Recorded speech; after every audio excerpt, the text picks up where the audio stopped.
Hello guys, നമസ്കാരം. അപ്പോൾ ഇന്ന് ഇലക്ഷൻ ആണ് ഗൈസ്. നമ്മൾ റെഡി ആയിട്ട് നിൽക്കുകയാണ് വോട്ട് ചെയ്യാൻ പോകാനായിട്ട്. അനിത പ്രസാദ് റെഡി ആയിട്ട് വരുന്നുണ്ട്. നമുക്ക് ചോദിക്കാം ആർക്കാ വോട്ട് ചെയ്യുന്നത്. അമ്മയുടെ വോട്ടൊക്കെ നമുക്കറിയാം. അനിൽ ആന്റണിയും താമരച്ചനും ഒക്കെ മതിലേക്ക് കയറി ഇരിപ്പുണ്ട്. ഒടുക്കത്തെ ചൂടാ ഗൈസ്. അതുകൊണ്ട് നമ്മൾ റോഡിൽ കൂടെ പോകുന്നില്ല. ദേ ഈ കണ്ടം വഴിയാണ് പൊയ്ക്കൊണ്ടിരിക്കുന്നത്. ഞാനും അമ്മയും കുമാരിയമ്മയും കൂടെ രണ്ട് സൈഡും കാടുള്ള ഈ വഴിയെ കൂടെയാണ് പൊയ്ക്കൊണ്ടിരിക്കുന്നത്. ആക്ച്വലി ഇത് കാടല്ല ഗൈസ്, റബ്ബർ മരമാണ്.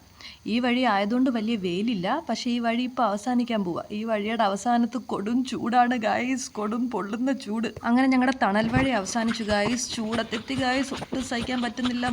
ഇത്രയും കഷ്ടപ്പെട്ട് വോട്ട് ചെയ്തിട്ട് ഏതാണ്ട് വിശേഷമാണ് എന്നും അമ്മ ഇടയ്ക്കൊന്ന് പറഞ്ഞായിരുന്നു. അതേ ഇരിക്കുന്നു ചിരിച്ചാണ്ട്.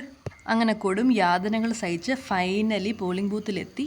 അധികം തിരക്കില്ല, അല്ലെങ്കിൽ നീണ്ട ക്യൂ ഉണ്ടായിരുന്നേനെ. ക്യൂ ചെറുതെന്നോർത്ത് സന്തോഷിക്കാമെന്ന് വിചാരിച്ചാലും ഫാനില്ലേ കാറ്റില്ലേ എന്ന് പറഞ്ഞ് എല്ലാവരും വിഷമിക്കുന്നുണ്ടായിരുന്നു. സർവൈലൻസിൻ്റെ ബോർഡുള്ളതുകൊണ്ട് ക്യാമറ എടുക്കണ്ടെന്ന് വിചാരിച്ചപ്പോൾ ദേ വരുന്നു തോമസ് ഐസക്. അങ്ങനെ അവസാനം വോട്ട് രേഖപ്പെടുത്തി.